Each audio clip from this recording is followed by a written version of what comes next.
আমরা এই মামলাটা গুরুত্ব সহকারে নিয়েছি, কারণ মৃত্যু হলো একজন আমাদের বোনের মতো, এবং এই মামলা যাতে সুষ্ঠুভাবে হয় সে ব্যাপারে তদন্ত অব্যাহত আছে। আমি একটি মেয়ে মারা গেছে সংবাদ প্রাপ্তির দ্রুত সেখানে থানা পুলিশ এবং ডিবি সহ অন্যান্য আমাদের পুলিশের টিম সেখানে যায় এবং সেখানে দেখে মৃত অবস্থায় তার বিছানায় পাওয়া যায়।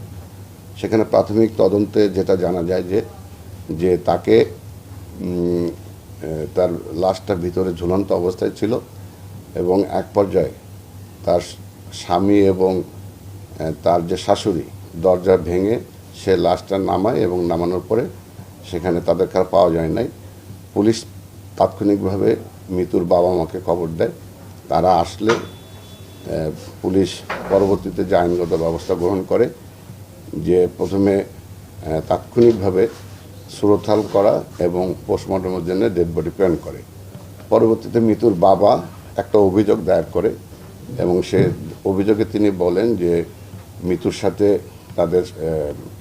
তার যে স্বামী সোহাগ, তার দীর্ঘদিনের তাদের মধ্যে একটা ঝগড়া বিবাদ হতো এবং নির্যাতন করত, এবং এক পর্যায়ে মৃত্যু যে নির্যাতিত হয়েছে সেই মেসেজও মোবাইলে সেন্ড করে।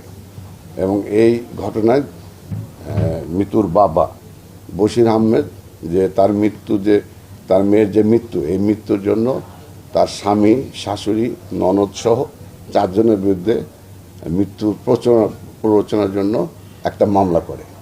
আমরা এই মামলাটা গুরুত্ব সহকারে নিয়েছি, কারণ মৃত্যু হলো একজন আমাদের বোনের মতো, এবং এই মামলা যাতে সুষ্ঠুভাবে হয় সে ব্যাপারে তদন্ত অব্যাহত আছে।